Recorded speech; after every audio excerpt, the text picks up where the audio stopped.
बहुत साल पहले भारत में मगध नाम का एक राज्य था। वह राज्य बहुत ही संपन्न था और उस राज्य में एक सोनापुर नाम का गांव था, जहां के लोग अपना सारा काम दिन में किया करते थे, लेकिन रात होते ही सारे लोग अपने घर के अंदर चले जाते और कोई भी रात के समय अपने घरों से बाहर नहीं निकलता था।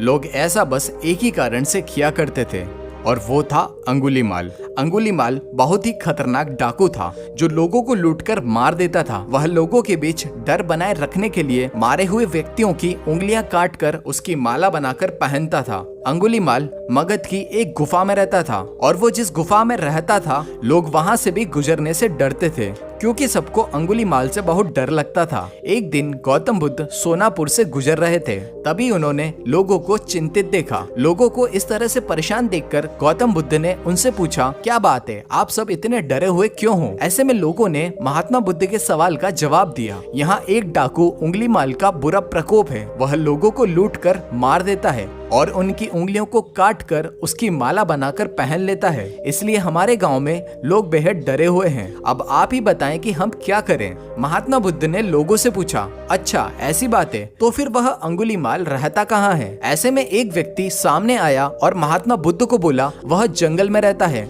जंगल के अंदर एक गुफा है जिसके अंदर अंगुलीमाल रहता है। यह सब सुन लेने के बाद महात्मा बुद्ध अंगुलीमाल से मिलने के लिए जंगल की ओर चल पड़े। सोनापुर गांव के लोगों ने उन्हें रोकने की बहुत कोशिश की, लेकिन फिर भी वह नहीं रुके और जंगल की ओर चल पड़े। जैसे ही वह जंगल के पास जाकर पहुंचे, तब अंगुलीमाल अपनी गुफा में से निकलकर हाथ में तलवार लिए खड़ा हो गया। गौतम बुद्ध ने अंगुलीमाल को अनदेखा किया और आगे बढ़ चले। यह देखकर अंगुलीमाल बुद्ध का पीछा करने लगा। पीछा करते करते अंगुलीमाल जोर से चिल्लाकर बोला, ए सन्यासी रुक जा। महात्मा बुद्ध बोले, मैं तो रुक गया, तुम कब रुकोगे? तुम अपनी यह हिंसा कब बंद करोगे? ऐसे में अंगुलीमाल क्रोधित हो गया। फिर उसने गौतम बुद्ध से कहा, सन्यासी तू मुझे जानता नहीं है, मैं इस राज्य का सबसे शक्तिशाली मनुष्य हूँ। गौतम बुद्ध ने कहा, मैं नहीं मानता कि तुम सबसे शक्तिशाली मनुष्य हो। यह सुनकर अंगुलीमाल बोला, अच्छा अगर ऐसी ही बात है तो तुम ही बताओ कि मैं ऐसा क्या करूँ जिससे तुम मानोगे?